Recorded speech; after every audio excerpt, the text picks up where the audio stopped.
वालेकुम अस्सलाम रहमतुल्लाहि।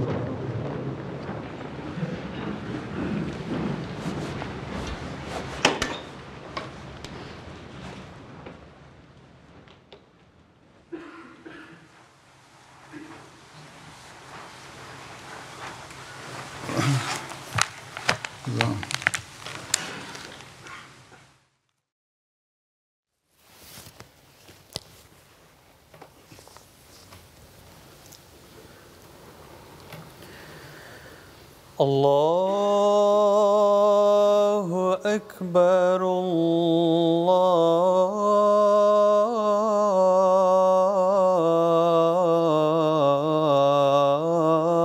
الله أكبر الله أكبر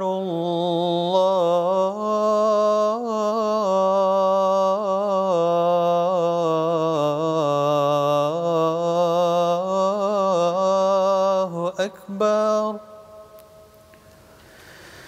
أشهد أن لا إله إلا الله.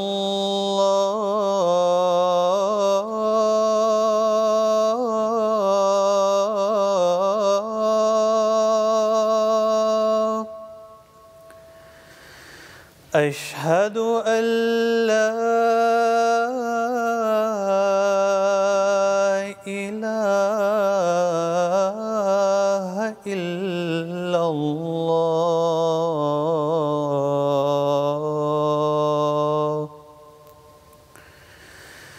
أشهد أن محمدًا رسول الله.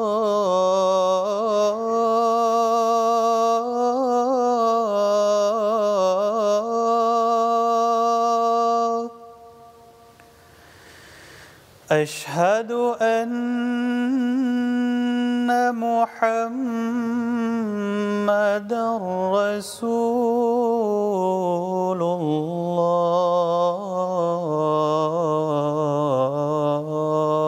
الله.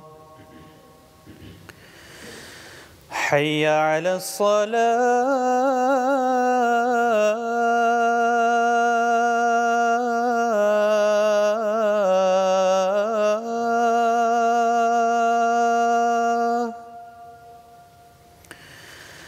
حي على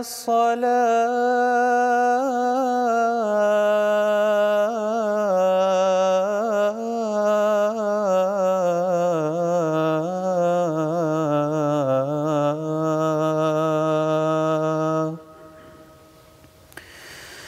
حي على الفلاح.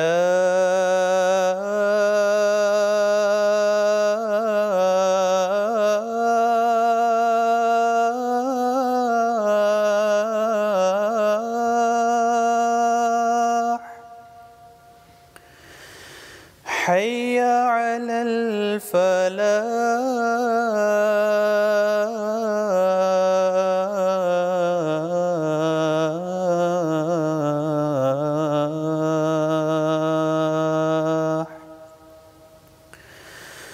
الله أكبر الله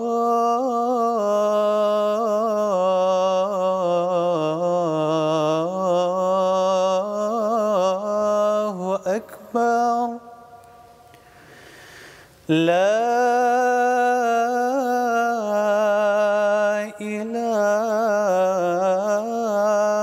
إلا الله.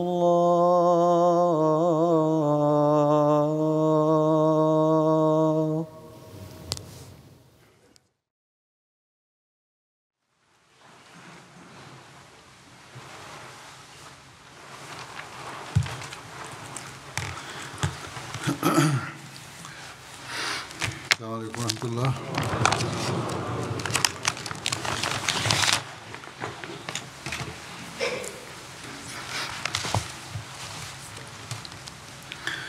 أشهد أن لا إله إلا الله وحده لا شريك له وأشهد أن محمدًا عبده ورسوله أما بعد فأعوذ بالله من الشيطان الرجيم بسم الله الرحمن الرحيم الحمد لله رب العالمين الرحمن الرحيم مالك يوم الدين إياك نعبد وإياك نستعين اهدنا الصراط المستقيم صراط الذين أنعمت عليهم غير المغضوب عليهم ولا الضالين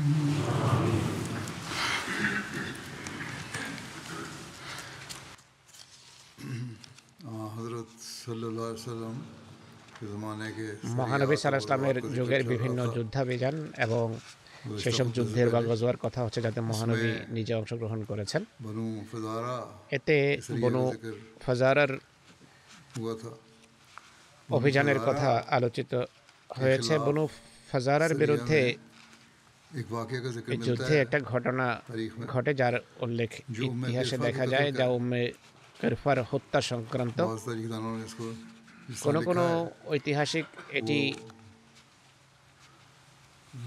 साफ ज़ाहिर এভাবে होता है লিখেছেন যা থেকে हकीकत के खिलाफ বোঝা वाक़या স্পষ্ট বোঝা যায় যে তা বাস্তবতা পরিপন্থী। তবকাতুল কুবরায় লেখা আছে कि हज़रत ज़ैद बिन हारसा হযরত যায়েদ বিন হারসা ষষ্ঠ হিজরিতে ব্যবসার উদ্দেশ্যে সিরিয়া যাত্রা করেন। তার সাথে মহানবী সাল্লাল্লাহু আলাইহি ওয়াসাল্লামের সাহাবীদের বাণিজ্য পণ্য ছিল।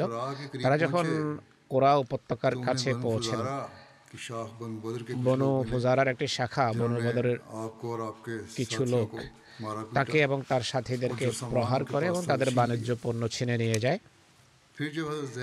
হযরত যায়েদ যখন সুস্থ হয়ে ওঠেন তখন মহানবী সাল্লাল্লাহু আলাইহি ওয়াসাল্লামের কাছে আসেন আর তিনি সাল্লাল্লাহু আলাইহি ওয়াসাল্লামকে ঘটনার সংবাদ দেন। হুজুর সাল্লাল্লাহু আলাইহি ওয়াসাল্লাম তাকে আক্রমণকারীদের দিকে প্রেরণ করেন। এই সমস্ত মুসলমান দিনের বেলা আত্মগোপনে থাকতেন, রাতে সফর করতেন, কিন্তু বনু বদর তাদের আগমনের সংবাদ জেনে যায়। তখন যায়েদ এবং তার সাথীরা প্রভাতে সেখানে পৌঁছেন, আল্লাহু আকবার নারা উচ্চকিত করেন। সেখানে যারা উপস্থিত ছিল তারা পরিবেষ্টন করেন, ঘিরে ফেলেন। উম্মে কিরফা যে ফাতেমা বিনতে রবিয়া বিন বদর ছিল আর তার কন্যা জারিয়া বিনতে মালিক বিন হুযায়ফা বিন বদর কে গ্রেফতার করা হয়। জারিয়াকে হযরত সালমা বিন আকওয়া গ্রেফতার করেন আর মহানবী সাল্লাল্লাহু আলাইহি সাল্লামকে উপহার দেন। মহানবী সাল্লাল্লাহু আলাইহি সাল্লাম এরপর হাজাম বিন আবিল ওয়াহাবকে তা উপহার স্বরূপ প্রদান করেন। এই সম্পর্কে ইতিহাসের কোন কোন গ্রন্থে উম্মে কিরফার হত্যা সংক্রান্ত ঘটনা বিদঘুটে রূপে উপস্থাপন করা হয়েছে, যা ইসলামী শিক্ষা এবং ইসলামী রীতিনীতি সম্মত কোনোভাবে মানা যায় না, কিন্তু এটি আছে ইতিহাসে।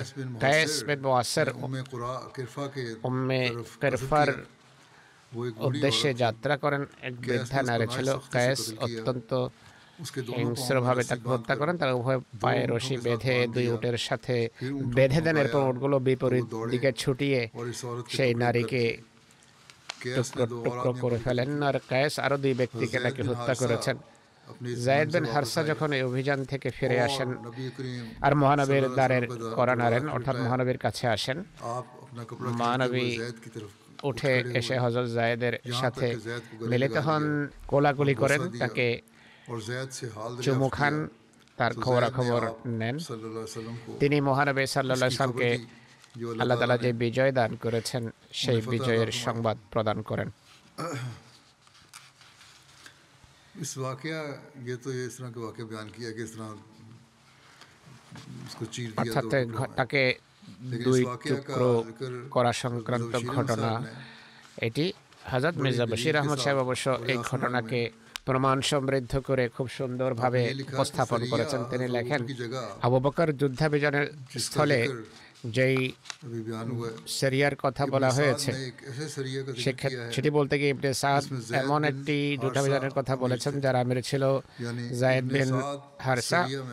ইবনে সাদ হযরত আবু বকরের পরিবর্তে হযরত যায়েদকে আমির হিসেবে উল্লেখ করেছেন। আর বিস্তারিত বিবরণেও মতভেদ করে তিনি লেখেন যে এই অভিযান বনু ফারাজার শাস্তির উদ্দেশ্যে প্রেরিত হয়েছিল, যারা কোরা উপত্যকার পাশে বসবাস করত। তারা মুসলমানদের একটা বাণিজ্য কাফেলায় ছাপা মেরে তাদের সব পণ্য সামগ্রী ছিনে নিয়ে যায়। এই নৈরাজ্যবাদী দলের মূল চালিকা শক্তি ছিল এক নারী যার নাম ছিল উম্মে কারফা, যে ইসলামের ভয়াবহ শত্রু ছিল। এই মহিলা যখন এই যুদ্ধে ধরা পড়ে, জায়েদের বাহিনীর কায়েস নামের এক ব্যক্তি তাকে হত্যা করে। আর ইবনে সাদ সেই হত্যার ঘটনা লিখেছেন যে তার দুপা দু উটের সাথে বেঁধে দিয়ে উটগুলোকে বিপরীত মুখে ধাবিত করা হয়, যার ফলে নারী মাঝ থেকে দ্বিখণ্ডিত হয়ে যায়। এরপর তার কন্যা সালমা বিন আকওয়ার হাতে তার মরদেহ তুলে দেয়া হয়। এই কাহিনী কিছুটা সংক্ষিপ্ত ভাবে কিন্তু ভিন্ন দৃষ্টিকোণ থেকে ইবনে ইসহাক বর্ণনা করেছেন। এই রওয়ায়াতের ভিত্তিতে স্যার উইলিয়াম মুর, যিনি একজন প্রাচ্য বিশারদ, যিনি অন্যান্য ইউরোপিয়ান লেখকদের বা ঐতিহাসিকদের তুলনায় ঘটনা বিশদভাবে বর্ণনা করেন। তিনি এই ঘটনাকে মুসলমানদের পাশবিক মন মস্তিষ্কের দৃষ্টান্ত হিসাবে তুলে ধরে এর মাধ্যমে কিতাবের সৌন্দর্য বর্ধন করেন। বরং উইলিয়াম মিউর নিজ কিতাবে উল্লেখের কারণে এটি উল্লেখ করেছে যে এই ঘটনায় মুসলমান একটা পাশবিক কাজ করে। মিউর সাহেব লিখছেন, এবছর মুসলমানদেরকে মদিনা থেকে অনেক অভিযানের উদ্দেশ্যে বের হতে হয়েছে। এই অভিযানগুলোর সবকয়টি উল্লেখযোগ্য নয়।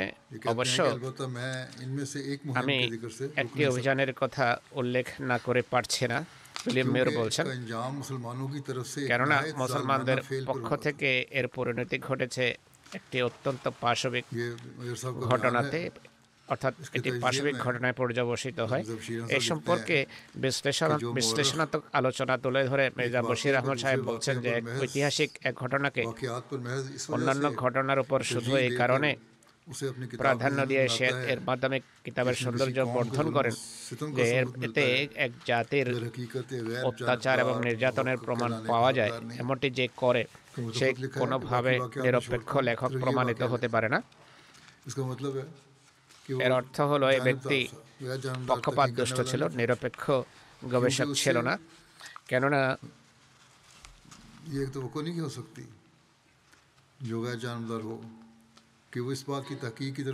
পক্ষপাতদুষ্ট ব্যক্তির কাছে আশা করা যায় না যে সে এই জুলুম এবং নির্যাতনের ঘটনা সম্পর্কে কোনো গবেষণা করবে, কেননা এটি করলে তার হাত থেকে একটি প্রমাণ বেরিয়ে যায়, একটি প্রমাণ তার হাত থেকে হারিয়ে যায়। মির সাহেব তার পুস্তকে এটি উল্লেখ করেছেন। তিনি বলছেন যে আমি এখন প্রমাণ করব, আর প্রকাশ পেয়ে যাবে যে এই ঘটনা যা তিনি উল্লেখ করেছেন সম্পূর্ণভাবে ভ্রান্ত। যুক্তি এবং শাস্ত্রীয় প্রমাণ উভয় দৃষ্টিকোণ থেকে এটি ভিত্তিহীন।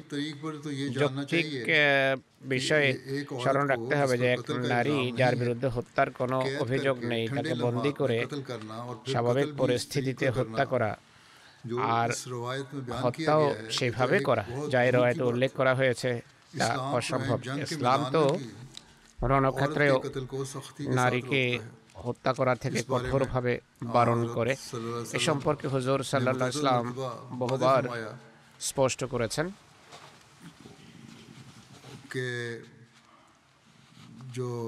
অর্থাৎ নারীদের হত্যা করবে না, রণক্ষেত্রেও না। হাদিসে আছে একবার রণক্ষেত্রে যুদ্ধের ময়দানে কোনো শত্রু গোত্রের এক নারীর লাশ হস্তগত হয়, যদিও জানা যায়নি যে কিভাবে কার হাতে নারী নিহত হয়েছে। হুজুর তাকে এই মৃতদেহ দেখে খুবই অসন্তুষ্ট হন এবং সাহাবীদেরকে कि ऐसा काम आइंदा नहीं তাকিদপূর্ণ होना নির্দেশ দেন যে ভবিষ্যতে যেন এমনটি না হয়, কোনো নারীকে इसी হত্যা तरह করবে না। जब একইভাবে हज़रत सल्लल्लाहु अलैहि वसल्लम कोई दस्ता रवाना মহানবী যখন কোনো সেনাবাহিনী প্রেরণ मिन করতেন जुमला और অন্যান্য नसीहतों নসিহতের के পাশাপাশি सहाबा से সাহাবীদেরকে ये भी फरमाते थे এই নসিহত করতেন যে কোন নারী এবং শিশুকে হত্যা করা যাবে না। এই নীতিগত দিক নির্দেশনার সত্ত্বেও সাহাবীদের সম্পর্কে সাহাবীদের মধ্য থেকে যায়েদ বিন হারসা সম্পর্কে, যিনি বলা যায় মহানবীর ঘরের সদস্য ছিলেন, এই কথা মনে করা যে তিনি কোনো নারীকে এভাবে হত্যা করে থাকবেন বা করিয়েছেন যেভাবে ইবনে সাদ বর্ণনা করেছেন, তা কোনোভাবে গ্রহণযোগ্য হতে পারে না। রওয়ায়েতে নিঃসন্দেহে হত্যার বিষয়টি জায়েদের প্রতি আরোপ করা হয়নি, বরং অন্য মুসলমানের প্রতি আরোপ করা হয়েছে। কিন্তু যেহেতু জায়েদের নেতৃত্বে এই ঘটনা ঘটেছে বলে বলা হয়, তাই জায়েদকেই এর জন্য দায়ী করা হবে। আর জায়েদ সম্পর্কে এটি মনে করা যে তিনি মহানবী সাল্লাল্লাহু আলাইহি ওয়াসাল্লামের শিক্ষা জানা সত্ত্বেও এমন কাজের অনুমতি দিয়ে থাকবেন, তা গ্রহণযোগ্য হতে পারে না। কোনো নারী যদি কোনো অপরাধ করে, সেই অপরাধের শাস্তি নিঃসন্দেহে সে পাবে। কোনো ধর্মের শরীয়ত বা কোনো দেশের আইন নারীকে অপরাধের শাস্তির ঊর্ধ্বে আখ্যা দেয়নি। আর প্রায়শ নারীদেরকে শাস্তি দেওয়া হয়, হত্যার অপরাধে তাদের মৃত্যুদণ্ডের ঘটনাও ছাপে। কিন্তু শুধু ধর্মীয় শত্রুতার কারণে বা যুদ্ধে অংশগ্রহণের কারণে কোনো নারীর হত্যা এমনভাবে করা যেভাবে রওয়ায়েতে উল্লেখ করা হয়েছে, এটি এমন একটি কাজ যা মহানবীর নীতিগত শিক্ষা এবং পুরো ইসলামী ইতিহাস সেটিকে স্পষ্টভাবে প্রত্যাখ্যান করার এই কথা বলা যায় সে নারী অপরাধী ছিল, যেভাবে কোনো কোনো রওয়ায়েতে উল্লেখ করা হয়েছে। সে মহানবীকে হত্যা করার ষড়যন্ত্র করেছিল, তাই বৈধভাবে তার বিরুদ্ধে হত্যার ফতোয়া দেয়া যেতে পারত, এটি সঠিক। কিন্তু প্রশ্ন হলো, এখানে সাহাবীরা উম্মে কেরফার চেয়ে বেশি রক্তপিপাসু শত্রুদের এভাবে হত্যা করেননি। তাই এই কথা মনে করা যে জায়েদ বিন হারসার মতো আলোকিত সাহাবীর নেতৃত্বে এক বৃদ্ধা নারীর সাথে এমন ব্যবহার করা হয়ে থাকবে, এটি কোনোভাবে গ্রহণযোগ্য হতে পারে না। তাই যৌক্তিক দৃষ্টিকোণ থেকে এই কাহিনী যে কৃত্রিম তা স্পষ্ট, আর কোনো নিরপেক্ষ ব্যক্তি এ সম্পর্কে সন্দেহ প্রকাশ করতে পারে না। এখন থাকলেও ধর্মীয় শাস্ত্রের দৃষ্টিকোণ থেকে ইবনে সাদ যখন এটি বর্ণনা করেছেন, তিনি কোনো সনদ উল্লেখ করেননি। কোনো নির্ভরযোগ্য সনদ ছাড়া এই ধরনের ঘটনা বা রওয়ায়েত, যা মহানবীর স্পষ্ট শিক্ষা এবং সাহাবীদের স্বীকৃত রীতি পরিপন্থী, তা কোনোভাবে গ্রহণযোগ্য হতে পারে না, গ্রহণ করা যায় না। এই ঘটনা হাদিসের সবচেয়ে নির্ভরযোগ্য বই মুসলিম এবং আবু দাউদে বর্ণিত হয়েছে, কিন্তু তাতে উম্মে কেরফার নিহত হওয়ার কথা আদৌ উল্লেখ করা হয়নি।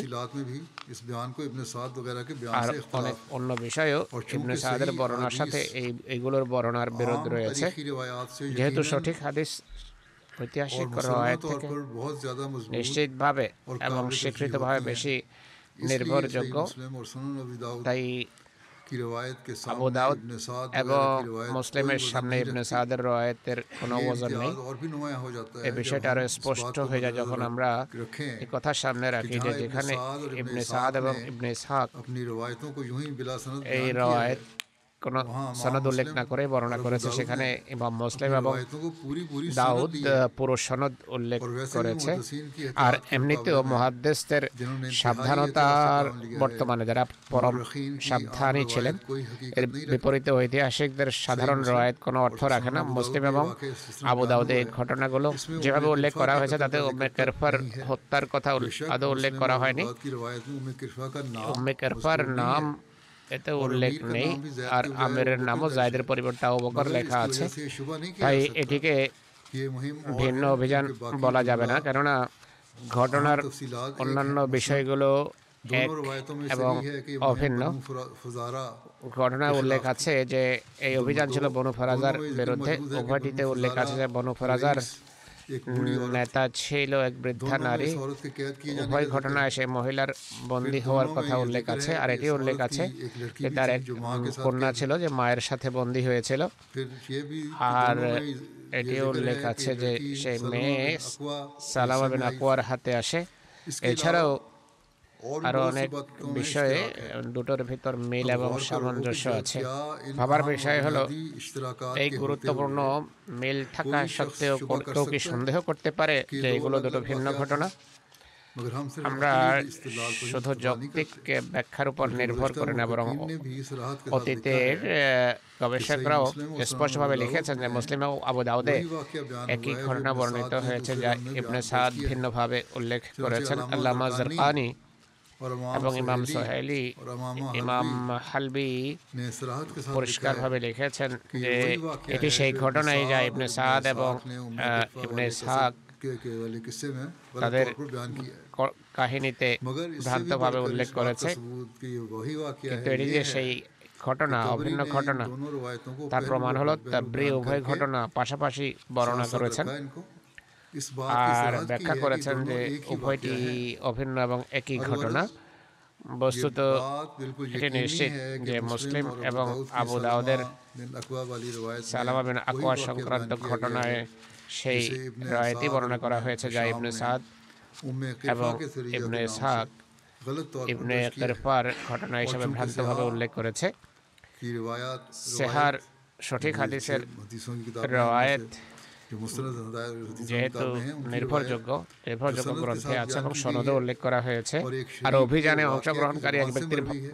মুখে তা বর্ণনা করা बहरहाल হয়েছে। इब्ने साद और इब्ने তাই हिशाम की ইবনে गैर সাদ मुस्तनद এবং ইবনে ইসহাকের रिवायत से काबिल तरजीह है নির্ভরযোগ্য इसलिए इस সনদি बात में গ্রহণযোগ্য, हरगिज़ कोई তাই शुबा এতে नहीं আদৌ होता কোনো সন্দেহ নেই कि उम्मे যে উম্মে किरफा के কিরফার ज़ालिमाना कत्ल का वाक़या পাশবিক एक बिल्कुल হত্যার झूठा और কথা बेबुनियाद মিথ্যা वाक़या এবং है जो किसी ভিত্তিহীন मखलूक ঘটনা, दुश्मन যা इस्लाम কোনো और গোপন मुनाफिक की শত্রু मेहरबानी से বা बाज़ শত্রু কোনো तारीख़ी रिवायतों में राह पाया মুনাফেকের ভাষায় ঐতিহাসিক রওয়ায়েতে और এটি हक ये অনুপ্রবেশ है করেছে। कि সত্য इस কথা হলো सरिया की हकीकत इससे बढ़कर এই और कुछ नहीं है যুদ্ধাভিযানের বাস্তবতার চেয়ে বেশি, मुस्लिम और अबू दाऊद তার ने চেয়ে बयान বেশি की কিছু है। নয় যা মুসলিম এবং আবু দাউদ বর্ণনা किसी করেছে। गलत वाक़या का तरीक़ কোনো में दर्ज हो ভ্রান্ত जाना ঘটনার ইতিহাসে অনুপ্রবেশ এটি তাজ্জুব की बात नहीं অভিনব কোনো क्योंकि বিষয় নয়, নতুন কোনো বিষয় নয়। इस किस्म की मिसालें हर এমন कौम দৃষ্টান্ত और हर मुल्क সব की तारीख़ में জাতি मिलती এবং সব দেশের ইতিহাসে लेकिन ये ज़रूर খুঁজে एक পাওয়া ताज्जुब যাবে। की কিন্তু बात একটা है বিষয় অবশ্যই कि আশ্চর্যের सर विलियम जैसा বিষয়, इंसान इस गलत वाक़ये উইলিয়ামের को মতো মানুষ बगैर এই किसी ঘটনা तहक़ीक़ के কোনো গবেষণা अपनी किताब में जगह না করে, दे বিশ্লেষণ না করে और তার इस কিতাবে बात का স্থান দেবে আর बरबरा প্রকাশ্যে इतराफ़ करे বলবে इसके इंदिराज যে की वजह এর महज ये है कि উল্লেখের इससे কারণ হলো मुसलमानों के এর एक মাধ্যমে ज़ालिमाना মুসলমানদের फ़िर की এক मिसाल পাশবিক मिलती है। কর্মের दोबारा প্রমাণ ये পাওয়া যায়। যাই হোক, वाक़ई এই गलत ঘটনা है সম্পূর্ণভাবে जो ভ্রান্ত नहीं এবং মিথ্যা। যেমন কোনো ঘটনা ঘটেছে सरिया এমন সব কথা মিথ্যা। अब्दुल्ला বিন আতিক है একটি যুদ্ধাভিযানের উল্লেখ হবে এখন। जो अबू राफी আবু রাফের দিকে এটি ইবনে পরিচালিত সাদ নে হয়েছে। বয়ান ইবনে সাদ বর্ণনা করেন ये सरिया रमज़ान 6 हिजरी में हुआ।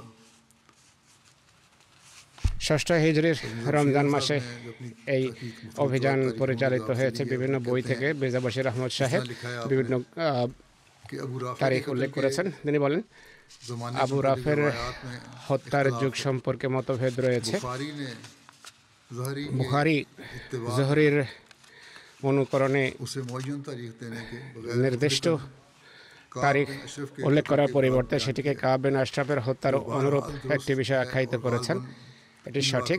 এসব ঘটনা इसलिए একসাথে इसके दो आपस में जोड़ के बयान किया একত্রিত गया है। করে একসাথে বর্ণনা করা হয়েছে এই জন্য যে এই ঘটনা একটি অন্যটির সাথে সাদৃশ্য রাখে। তবরি 3 हिजरी में काब बिन अशरफ के সেটিকে वाक़ये के 3 बाद হিজরিতে কাব বিন আশরাফের মৃত্যুর ঘটনার পর বলে উল্লেখ করেছে।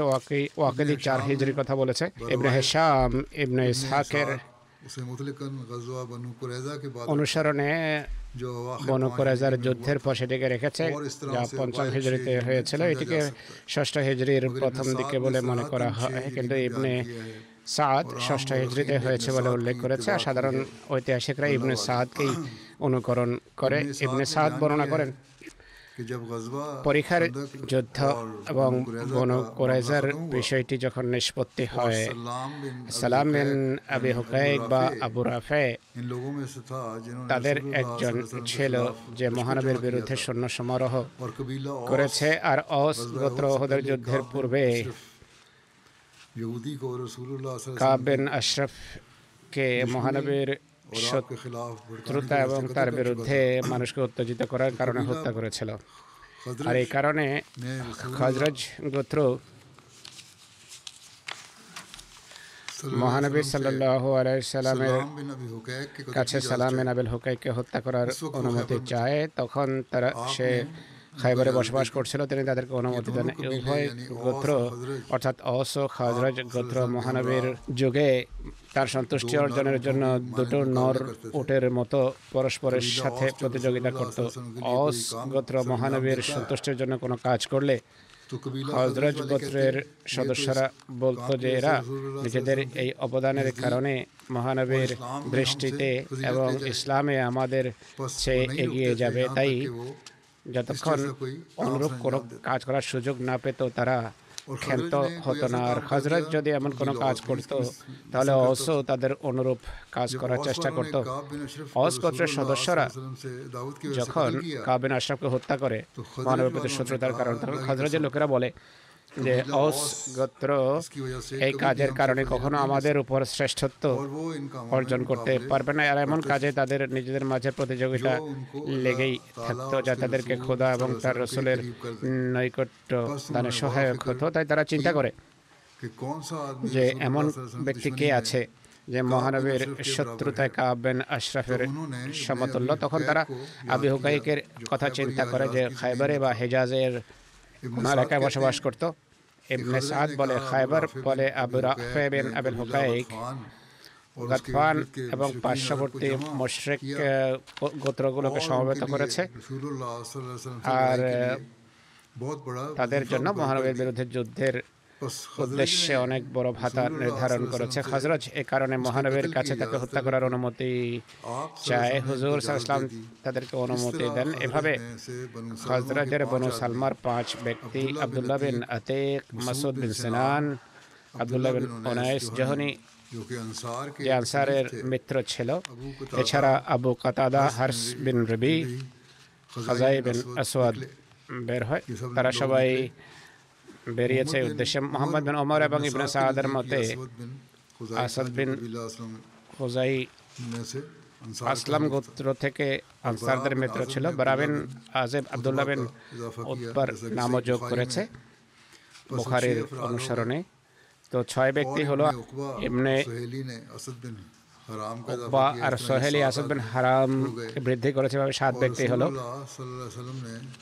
মহানবী সাল্লাল্লাহু আলাইহি ওয়াসাল্লাম আব্দুল্লাহ বিন আতিককে তাদের আমির নিযুক্ত করেন এবং শিশু এবং নারীদের হত্যা করতে তাদেরকে বারণ করেন। এখানে স্পষ্টভাবে রাসূলুল্লাহ বলে দিয়েছেন। বুখারীতে আবু রাফের হত্যার বিস্তারিত বিবরণ যেভাবে তুলে ধরা হয়েছে তা হলো বারা বিন আযিব বর্ণনা করেন আবু রাফে মহানবী সাল্লাল্লাহু আলাইহি ওয়াসাল্লামকে অনেক কষ্ট দিত, যাতনা দিত, তার বিরুদ্ধে শত্রুদের সাহায্য করত। হেজাজ অঞ্চলে নিজের দুর্গে বসবাস করত। লোকেরা যখন তার দুর্গের কাছে পৌঁছে সূর্য অস্ত যায়, মানুষ তাদের গবাদি পশু নিয়ে ফিরে আসে। আব্দুল্লাহ বিন আতিক সাথীদেরকে বলেন, তোমরা নিজ জায়গায় অবস্থান করো, আমি যাচ্ছি। কোনো কৌশল অবলম্বন করে দারোয়ানের দৃষ্টি এড়িয়ে আমি ভিতরে যাব। তিনি যান, দরজার কাছে ফটকের কাছে পৌঁছে যান। এরপর একটা কাপড় আবৃত করে নেন নিজেকে, যেভাবে মানুষ প্রকৃতির ডাকে সাড়া দিতে গিয়ে করে। তখন সবাই ভিতরে চলে যায়। এক রওয়ায়াতে আছে আব্দুল্লাহ বিন আতিক বর্ণনা করেছেন, আমি একটা কৌশল অবলম্বন করছিলাম দুর্গে প্রবেশের জন্য। তখন দুর্গবাসীরা তাদের এক গাধা খুঁজে পাচ্ছিল না। তারা বলে যে আলো নিয়ে তার সন্ধানে বের হওয়া উচিত। তিনি বলেন, আমি ভয় পেলাম যে কোথাও আমাকে দেখে না নেয়। তিনি বলেন, আমি আমার মাথা ঢেকে ফেলি, তাদেরকে এই ধারণা দেওয়ার জন্য যে আমি প্রকৃতির ডাকে সাড়া দিচ্ছি। বুখারীর রওয়ায়াত এটি। দারওয়ান তাকে ডাকে, হে আল্লাহর বান্দা, যদি ভিতরে আসতে চাও তাহলে আসো, আমি দুর্গের দরজা বন্ধ করতে যাচ্ছে, আমি দুর্গে প্রবেশ করি, ভিতরে গিয়ে আত্মগোপন করি। আমি এক রওয়ায়াত অনুসারে আমি ভিতরে যাই, এরপর গাধা বাঁধার জায়গায় দরজার কাছে গিয়ে আত্মগোপন করি। মানুষ যখন দুর্গে প্রবেশ করে আর দরজা বন্ধ করে, সে পেরেকের সাথে চাবি লটকিয়ে দেয়। তিনি বলেন, আমি উঠে চাবির দিকে যাই, চাবি হস্তগত করি আর দরজা খুলে ফেলি। এক রওয়ায়াত অনুসারে সব আওয়াজ যখন নিস্তব্ধ হয়ে যায়, তখন আমি বের হই। তিনি বলেন, আমি দারোয়ানকে দেখি, সে একটি তাকে দুর্গের চাবি রাখে। এটি বুখারীর রওয়ায়াত। রাতের বেলা মানুষ আবু রাফের সাথে আসর বসাতো, তার বালাখানা এসেছিল। আমার দৃষ্টি ছিল তাদের প্রতি।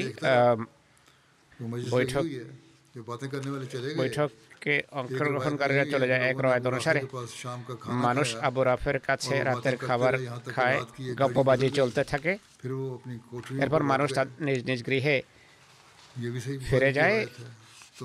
এটি বুখারীর রওয়ায়াত। এরপর আমি সিঁড়ি বেয়ে উপরে উঠি, প্রত্যেক দরজা যেটি আমি খুলতাম তা ভিতর থেকে বন্ধ করে দিতাম। মনে মনে ভাবলাম, মানুষ আমার পদধ্বনি শুনলেও তাকে হত্যা করা পর্যন্ত কেউ আমার কাছে পৌঁছতে পারবে না।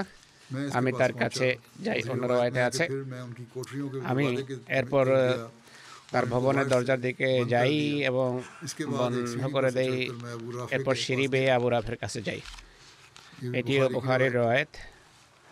আমি দেখি সে এক অন্ধকার কক্ষে তার পরিবারের সদস্যদের মাঝে শুয়ে আছে। আমি জানতাম না সে কোন জায়গায় আছে। আমি বললাম, হে আবু রাফে। সে জিজ্ঞেস করে, কে? আমি আওয়াজ এদিক থেকে আসে অনুমান করে সেদিকে যাই, তরবারির আঘাত করি। আমি কিছুটা ভীতত্রস্ত ছিলাম, আমার আঘাত কার্যকর হয়নি। সে চিৎকার করে, সঠিক তরবারি লাগেনি, চিল্লা করে। তখন আমি কামরা থেকে বেরিয়ে আসি, কিছুক্ষণ ছিলাম, এরপর আবার ভেতরে যাই তার যেন আমি তার সাহায্যে, এটি বোঝাতে চাচ্ছিলাম যে আমি সাহায্যের জন্য এসেছি। আমি জিজ্ঞেস করলাম, আবু রাফে, ব্যাপার কি? এই আওয়াজ কোন দিক থেকে আসলো? আমি আওয়াজ স্বর পরিবর্তন করে তাকে বললাম, ব্যাপার কি, আওয়াজ কোত্থেকে এলো? সে বলে, তুমি ধ্বংস হও, কক্ষে কেউ আছে যে আমাকে আঘাত করেছে তরবারি দিয়ে। হযরত আব্দুল্লাহ বিন আতিক বলেন, এরপর আমি আরেকবার আঘাত করি তার আওয়াজ শুনে। এতে সে তার রক্তক্ষরণ হয়, কিন্তু সে মারা যায়নি। এরপর তরবারির ধারালো দিক তার পেটে রাখি এবং তার পিঠ দিয়ে বেরিয়ে যায়। অন্য রওয়ায়াতে দ্বিতীয়বার হামলার কথা উল্লেখ আছে যে এরপর আমি আবার তার দিকে ছুটে যাই আর একবার আঘাত করি, কিন্তু কোনো কাজ হয়নি। সে চিৎকার করে, ঘরের লোকেরা জেগে যায়। তিনি বলেন, আমি স্বর পরিবর্তন করে আবার আসি সাহায্যকারী সেজে। আমি দেখি যে সে চিৎ হয়ে শুয়ে আছে। আমি তরবারি তার পেটে ঢুকিয়ে দেই। এক পর্যায়ে হাড় ভাঙার শব্দ শুনতে পাই। এটি বুখারীর রওয়ায়াত। আমি নিশ্চিত হই যে আমি তাকে হত্যা করেছি। এরপর একে একে দরজা খুলি এবং শেষ সিঁড়িতে পৌঁছে যাই। এরপর আমি মাটি মনে করে পা রাখি, কিন্তু সেটি সিঁড়ির উপরে আমার পা ছিল, আর কিন্তু আমি পড়ে যাই। সেটি শেষ সিঁড়ি ছিল না। এরপর আরও কিছু সোপান অতিক্রম করা বাকি ছিল। চন্দ্রিমার সেই রাতে আমার পায়ের গোছার হাড় ভেঙে যাওয়ার রওয়ায়াত অনুসারে আমার পায়ের সন্ধিস্থল থেকে হাড় খুলে যায়। আমি পাগড়ি দিয়ে বেঁধে যাত্রা করে এসে দরজায় বসে যাই। ভাবছিলাম আজ রাতে বাইরে বের হব না যতক্ষণ এটি নিশ্চিত না হই যে আমি কি তাকে হত্যা করেছি। প্রভাতে যখন মোরগ ডাকে, যেভাবে মোরগ ডেকে থাকে, মোরগের ডাক শুনতেই তার মৃত্যুর সংবাদদাতা দেয়ালে বা পাঁচিলের উপর দাঁড়িয়ে বলে যে, হে জাজের লোকেরা, আমি ব্যবসায়ীর বা তাজের মৃত্যুর সংবাদ দিচ্ছি। তখন আমি আমার সাথীদের কাছে ফিরে আসি, তাদেরকে বলি যে আমি তোমাদের মুক্তির সংবাদ দিচ্ছি, আল্লাহ তাআলা শত্রুকে হত্যা করেছেন। এরপর মহানবীর কাছে ফিরে আসি এবং তাকে অবহিত করি। তিনি আমাকে বলেন, তোমার পা এগিয়ে দাও। আমি আমার পা এগিয়ে দেই, তিনি পায়ে হাত বুলিয়ে দেন। এমন মনে হলো যেন এতে কোনো কষ্টই ছিল না কোনো সময়। এরপর कि अब्दुल्ला बिन অন্য अतीक রওয়ায়েতে আছে আব্দুল বিন আতিক বর্ণনা করেন, আমি আমার সাথীদের কাছে ফিরে আসি দোদুল্যমান অবস্থায়। मैंने कहा जाओ আর और বললাম, रसूलुल्लाह যাও सल्लल्लाहु अलैहि वसल्लम মহানবীকে শুভ সংবাদ দাও, मैं नहीं जा আমি सकूंगा যেতে जब পারবো तक না कि मौत की खबर যতক্ষণ देने वाले की आवाज़ পর্যন্ত न सुनूं। মৃত্যুর সংবাদদাতার जब सुबह সংবাদ না करीब শুনব। हुई, প্রভাতে मौत की खबर মৃত্যুর देने वाला সংবাদদাতা चढ़ा और उसने कहा, अबू পাঁচিলে राफिर को উঠে বলে যে আবু রাফের মৃত্যুর সংবাদ দিচ্ছি। अब्दुल्ला बिन আব্দুল্লাহ বিন अतीक আতিক कहते थे বলতেন, कि मैं उठ আমি के উঠে चलने হাঁটতে लगा, আরম্ভ করি, मुझे আমার कोई কোনো तकलीफ न কষ্টই थी। ছিল না তখন। मैंने अपने আমি साथ আমার से সাথীদের निकाल लिया। কাছে कबल পৌঁছে इसके যাই कि वो তাদের अपने মহানবীর साथ কাছে पहुंचते। পৌঁছার পূর্বে। ये एक रिवायत ये भी है कि पहले ही उनकी একটি तकलीफ রওয়ায়াত दूर हो অনুসারে गई। তার কষ্ট মহানবীর কাছে আসার পূর্বেই ये वाकया দূরীভূত ইমাম হয়ে যায়। বুখারী নে ইমাম হযরত বুখারী বারা বিন হযরত আযিব বারা বিন से আযিবের পক্ষ থেকে এই और ঘটনা इसमें বর্ণনা बयान করেছেন। है कि अब्दुल्ला बिन अतीक তাদের ने উল্লেখ আছে अकेले আব্দুল্লাহ বিন अबू राफे को আতিক कत्ल किया। একাই আবু রাফেকে लेकिन হত্যা इब्ने করেছেন, उकबा, কিন্তু ইবনে इब्ने উকবা, ইবনে इसाक, ইসহাক, মোহাম্মদ বিন मोहम्मद ওমর और এবং इब्ने ইবনে साद সাদরা वगैरह ने बयान किया है कि বলেছেন अब्दुल्ला আব্দুল্লাহ बिन বিন अतीक के আতিকের সাথে साथ तमाम साथियों ने তার मिलकर সব कत्ल किया। সাথী ছিলেন, তারা সবাই হত্যায় অংশ নিয়েছেন। तजिया হযরত মির্জা साहब বশির ने আহমদ সাহেব किया এই है। ঘটনাকে বিশ্লেষণ वो बयान করে किया इसको। বিশ্লেষণাত্মক চিত্র তুলে ধরেছেন। अब लिखते हैं তিনি कि বলেন, जिन যেসব यहूदी और ইহুদি सा নেতার নৈরাজ্যকর নৈরাজ্য সৃষ্টিকারী এবং উত্তেজনাকর আচরণের কারণে পঞ্চম হিজরির শেষের দিকে মুসলমানদের বিরুদ্ধে আহজাবের যুদ্ধের ভয়াবহ হামলা হয়, তাদের মধ্য থেকে হুইয়া বিন আখতাব तो बनु कुरैजा के বনু साथ अपने কুরাইজার किरदार সাথে को নিজের पहुंच নিজের लेकिन পরিণতি सलाम बिन अबी দেখেছে, কিন্তু সালাম বিন আবিল হোকায়েক इसकी যার कुनियत अबू ডাক राफे নাম थी। ছিল আবু রাফে, अभी तक তখনও खैबर के খায়বারের इलाके में इसी तरह এলাকায় आजाद স্বাধীনভাবে লাগামহীনভাবে নৈরাজ্য সৃষ্টির কাজে মত্ত ছিল, বরং আহজাবের যুদ্ধে লাঞ্ছনাকর ব্যর্থতা আর বনু কুরাইজার পরিণতি তার শত্রুতা আরও বাড়িয়ে और দিয়েছে। चूंकि कबाइल गतफान का मस्कन গতফান खैबर के मरकज़ी গোত্র था যেহেতু খায়বারের পাশে और বসবাস खैबर के করত, আর খায়বারের ইহুদি और नजद के कबाइल আর आपस में নজদের गोया हमसाये গোত্রগুলো थे। इसलिए अबू প্রতিবেশীর राफे মতোই ने বসবাস করত। जो তাই एक बहुत আবু बड़ा রাফে যে ताजिर और अमीर অনেক तरीन বড় इंसान এক था, ব্যবসায়ী এবং दस्तूर সবচেয়ে बना लिया সম্পদশালী था এক कि লোক नजद ছিল। के वहशी और जंगजू সে कबाइल को নজদের বন্য मुसलमानों के खिलाफ এবং उकसाता যুদ্ধাদেহী গোত্রগুলোকে মুসলমানদের और বিরুদ্ধে रसूलुल्लाह খেপাতো। सल्लल्लाहु अलैहि वसल्लम की আর दावत মহানবীর में শত্রুতার काब ने ক্ষেত্রে सिर्फ সে पूरा কাব বিন बुरा আশরাফের প্রতিচ্ছবি ছিল বা একেবারেই इस ज़माने কাব में বিন जिस আশরাফের तरह মতো जिक्र ছিল। कर रहे हैं, उसने সে যুগে गतफानियों সে को গাতফানিদেরকে हज़रत सल्लल्लाहु अलैहि মহানবীর वसल्लम के বিরুদ্ধে खिलाफ हमला आवर होने के लिए अम्वाले कसीर আক্রমণ से করার इमदाद दी। জন্য প্রভূত ধন সম্পদ দিয়ে সাহায্য बहुत ज़्यादा করেছিল। माल दिया उनको। और तारीख ইতিহাস से থেকে साबित है প্রমাণিত कि माह যে शाबान শাবান में মাসে बनु साद সাদ की तरफ से जो গোত্রের खतरा পক্ষ থেকে मुसलमानों को যে पैदा हुआ था, আশঙ্কার সম্মুখীন ছিল और इसके মুসলমানেরা, सदबाब के लिए যাদেরকে हज़रत দমনের की জন্য रवान হযরত में আলীর নেতৃত্বে एक फौजी दस्ता একটি সেনাদল मदीने মদিনা में रवाना থেকে किया गया था। পাঠানো হয়েছিল। उसकी तय তার में भी পেছনে खैबर के यहूदियों का হাত हाथ ছিল था, খায়বারের जो अबू ইহুদিদের, राफे की क़यादत যারা में আবু सब রাফের खिलाफत कर रहे নেতৃত্বে এসব দুষ্কৃতিমূলক मगर কর্মে अबू লিপ্ত राफे ने ছিল। इसी पर আবু बस नहीं রাফের किया। কাজের এখানেই শেষ इसकी নয়, তার दावत की শত্রুতার आग मुसलमानों অগ্নি के खून দাও দাও की করে प्यासी জ্বলছিল, थी। মুসলমানদের রক্তের और পিপাসু ছিল हज़रत সে। सल्लल्लाहु अलैहि वसल्लम के মহানবীর वजूद পবিত্র সত্তা इसकी आंखों में তার खाक की तरह চোখে टपकता था। কাটার মতো चुनांचे বৃত্ত। बिलाखिर उसने ये অবশেষে तदबीर সে इख्तियार যেই की পন্থা कि অবলম্বন जंग করে তা হলো अज़ाब की পরীক্ষার तरह যুদ্ধের नजद के মতো। कबाइल সে गतफान और दूसरे গাতফান कबीलों এবং का फिर एक অন্যান্য दौरा करना গোত্র शुरू किया সফর করে और मुसलमानों को तबाह আর करने के लिए মুসলমানদেরকে लश्कर ধ্বংস করার জন্য की सूरत में এক जमा करना বিশাল शुरू कर সেনাবাহিনী আবার সমবেত করা আরম্ভ दिया। করে। अज़ाब के बाद फिर পরীক্ষার उसने एक বা और আহজাবের ग्रोह যুদ্ধের बनाना পর शुरू किया, পুনরায় दोबारा সে हमला দলবাজি আরম্ভ করে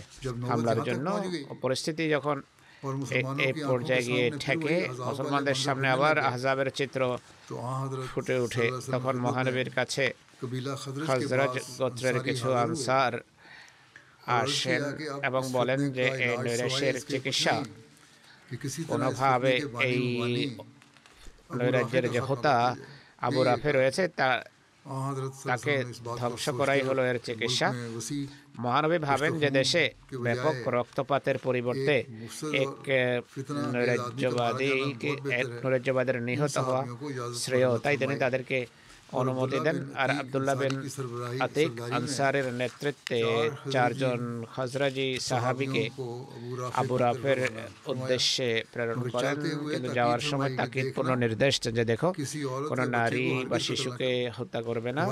পুনরায় তাকিদপূর্ণ নির্দেশ দেন। তাই পূর্বের ঘটনায় নারীকে হত্যা করার প্রশ্নই ওঠে না। ষষ্ঠ হিজরির রমজান মাসে এই সেনাদল যাত্রা করে এবং খুবই বিচক্ষণতার সাথে নিজেদের কাজ সেরে তারা ফিরে আসেন। এভাবে এই সমস্যার মেঘমালা মদিনার দিগন্ত থেকে ছুটে যায়। বুখারীতে এর বিস্তারিত বিবরণ রয়েছে, যা সবচেয়ে সঠিক রওয়ায়াত। बयान की गई है जैसे मैं पहले बयान किया है। इन्होंने अपने अंदाज में बयान किया है इसको यहाँ कि বারা बरा बिन বিন आजिब रिवायत আজিব करते हैं বর্ণনা করেন कि মহানবী সাল্লাল্লাহু আলাইহি ওয়াসাল্লাম अपने সাহাবেদের साहबा একটি জামাত यहूदी की तरफ আবু রাফের উদ্দেশ্যে সাহাবেদের একটি জামাত প্রেরণ করেন। আব্দুল্লাহ বিন আতিক আনসারীকে দামে নিযুক্ত করেন। আবু রাফের ঘটনা হলো মহানবীকে সে অনেক কষ্ট দিত আর তার বিরুদ্ধে মানুষকে উত্তেজিত করত এবং তাদের সাহায্য করত। আব্দুল্লাহ বিন আতিক এবং তার সাথী আবু রাফের দুর্গের কাছে যখন পৌঁছেন তখন সূর্য অস্তমিত ছিল। আব্দুল্লাহ বিন আতিক সাথীদের পেছনে রেখে স্বয়ং দুর্গের দরজার কাছে ফটকের কাছে পৌঁছে যান। চাদরাবৃত হয়ে এর কাছে সেভাবে এমনভাবে বসে যান যেভাবে কোনো ব্যক্তি প্রকৃতির ডাকে সাড়া দিতে গিয়ে বসে। দুর্গের দরজা বন্ধকারী ব্যক্তি দুর্গের দরজার কাছে এসে আব্দুল্লাহ বিন রাফিকে দেখে যে হে আমি দুর্গের দ্বার বন্ধ করতে যাচ্ছি, আসতে হলে আসো। আব্দুল্লাহ বিন আতিক চাদরাবৃত হয়ে ভিতরে ঢুকে যান আর ফটকের দরজা বন্ধকারী ব্যক্তি দরজা বন্ধ করে এক খুঁটিতে চাবি ঝুলিয়ে চলে যায়। আব্দুল্লাহ বিন আতিক নিজে বর্ণনা করেন যে আমি বেরিয়ে সর্বপ্রথম দুর্গের ফটক খুলে দেই যেন প্রয়োজনে খুব সহজে এবং দ্রুত বাইরে বের হওয়া যায়। আবু রাফে ঘরের বালাখানায় ছিল, টেরেসে ছিল, কক্ষে ছিল। তার কাছে অনেকেই আসরের জন্য এসেছিল এবং কথা বলছিল, আলাপচারিতায় মত্ত ছিল। এরা যখন চলে যায়, আসর ভেঙে যায়, নীরবতা ছেয়ে যায়, আমি আবু রাফের ঘরের সিঁড়ি বেয়ে উপরে যাই। আর আমি সাবধানতা যা অবলম্বন করি তা হলো আমার পথে যে দরজায় আসতো দরজা অতিক্রম করে ভিতর থেকে বন্ধ করে দিতাম। আবু রাফের কামরায় যখন পৌঁছালাম তখন সে প্রদীপ নিভিয়ে ঘুমানোর প্রস্তুতি নিচ্ছিল। কক্ষ ছিল তমসাচ্ছন্ন। আমি আবু রাফেকে ডাকলাম। প্রত্যুত্তরে সে বলে, তুমি কে?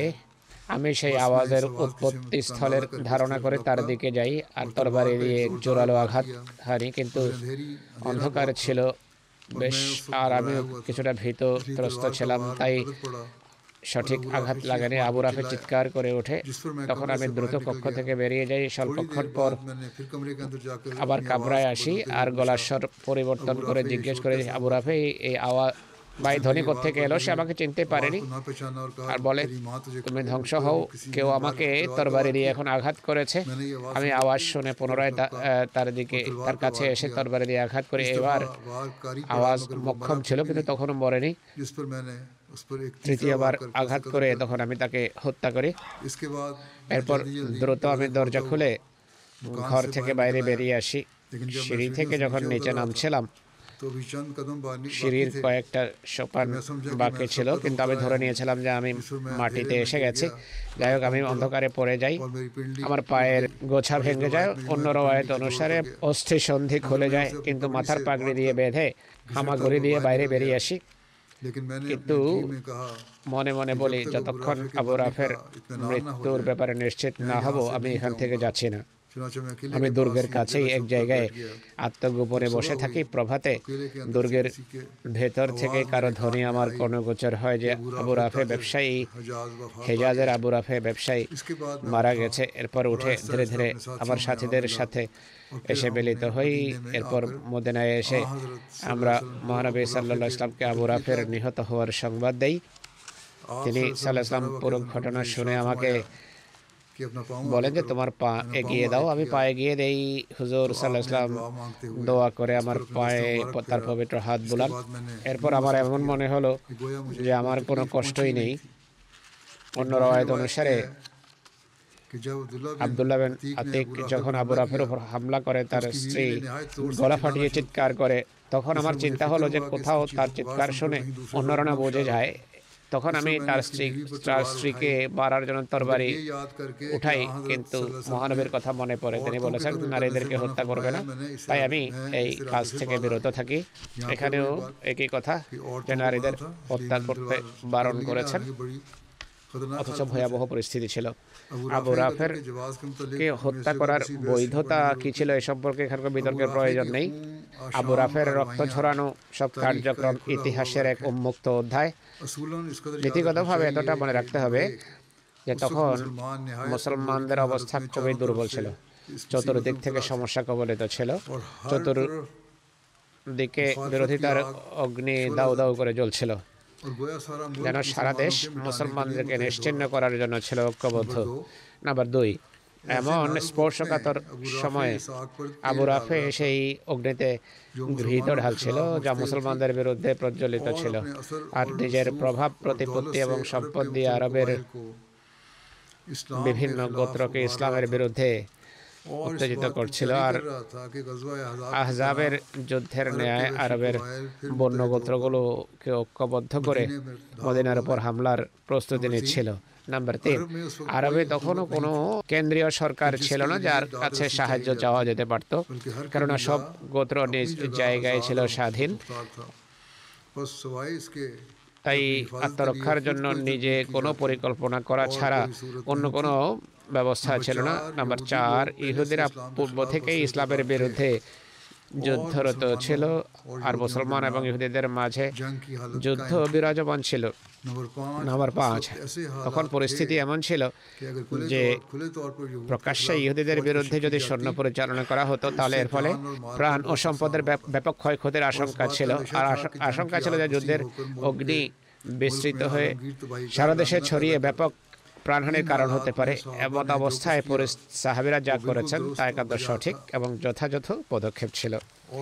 আর যুদ্ধের মাঝে যখন এক জাতি জীবন মৃত্যুর পরিস্থিতির সম্মুখীন, তখন এই ধরনের পরিকল্পনা সম্পূর্ণভাবে বৈধ। আর সব জাতি, সব গোষ্ঠী প্রয়োজন অনুসারে সকল যুগে এমন পন্থা অবলম্বন করে আসছে।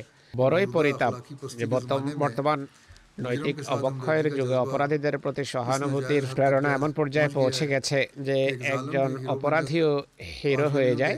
আমরা এটাই দেখি, অত্যাচারী হিরো হয়ে গেছে। অপরাধী অপরাধের কারণে যে শাস্তি পায়, সেটির কারণে মানুষ তার অত্যাচারীর প্রতি সহানুভূতি দেখানো আরম্ভ করে। অপরাধীকে শাস্তি দিলে বা শাস্তির কথা বলা হলে সাধারণ মানুষের সহানুভূতি তার বা স্বার্থপররা তাদের প্রতি সহানুভূতি প্রদর্শন করে, আর তার যে জুলুম এবং অপরাধ ছিল তা মানুষ ভুলে যায়। ইসলাম সম্পর্কে আমরা পরিষ্কারভাবে বলতে চাই যে ইসলাম এমন মিথ্যা আবেগের অন্ধ অনুকরণকারী ধর্ম নয়। ইসলাম অপরাধীকে অপরাধী আখ্যা দেয়, আর তাকে শাস্তি দেয়াকে দেশ এবং জনগণের জন্য আশীর্বাদ আখ্যা দেয়। ইসলাম এক পচা অঙ্গকে কেটে ফেলার শিক্ষা দেয়, আর এই কথাকে সমর্থন করে না যে পচা অঙ্গকে, ভালো অঙ্গকে খারাপ করার অনুমতি দিতে হবে। শাস্তি দেওয়ার রীতি সম্পর্কে এখন কথা বলছি। এই সম্পর্কে পূর্বে বলা হয়েছে যে আরবের সমসাময়িক পরিস্থিতির অনুসারে আর যুদ্ধের পরিস্থিতিতে যা তখন মুসলমান এবং ইহুদিদের মাঝে বিরাজমান ছিল, তখন এই পন্থা অবলম্বন করা হয়েছে। গণনিরাপত্তার দিক থেকে এটি সঠিক পদক্ষেপ ছিল, তখন যথাযথ ব্যবস্থা ছিল। আব্দুল্লাহ বিন আতিকের পায়ের গোছার আরোগ্য সম্পর্কে রওয়ায়েতে স্পষ্টভাবে উল্লেখ করা হয়নি যে এটিকে নিদর্শনমূলকভাবে হয়েছে নাকি ধীরে ধীরে স্বাভাবিক প্রক্রিয়ায় হয়েছে। যদি স্বাভাবিক প্রক্রিয়ায় হয় তাহলে এটিকে সাধারণ ঘটনা জ্ঞান করা হবে। আর মহানবীর দোয়ার প্রভাব শুধু এতটা হবে যে তার দোয়ার কল্যাণে এই আঘাত স্থায়ী কোনো ক্ষতিকর কুফল থাকতে দেয়নি, বরং আব্দুল্লাহর পায়ের গোছা পূর্বের অবস্থায় ফিরে আসে, পুরো শক্তি ফিরে পায় এবং আঘাতের প্রভাব সম্পূর্ণভাবে মিটে যায়। কিন্তু এটি যদি অলৌকিক নিদর্শন হিসাবে তাৎক্ষণিক আরোগ্য হয়ে থাকে তাহলে নিঃসন্দেহে এটি আল্লাহ তাআলার বিশেষ তাকদীরের অধীনে হয়ে থাকবে, যা তিনি তার রসুলের দোয়ার কল্যাণে প্রকাশ করে থাকবেন। এটি হলো এই সংক্রান্ত ঘটনা। আরও কিছু কথা আছে এই সংক্রান্ত, ইনশাআল্লাহ ভবিষ্যতে তা বর্ণনা করা হবে।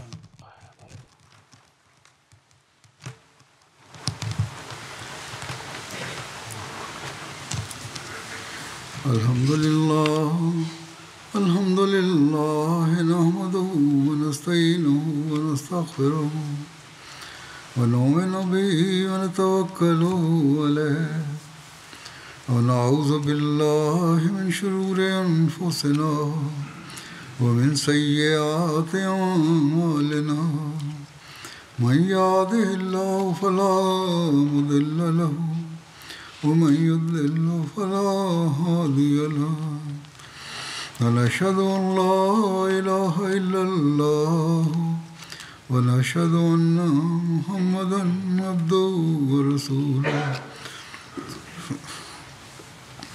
عباد الله رحمكم الله إن الله يأمر بالعدل والإحسان وإيتاء ذي القربى وينهى عن الفحشاء والمنكر والبغي يعظكم لعلكم تذكرون اذكروا الله يذكركم وادعوه يستجب لكم ولذكر الله أكبر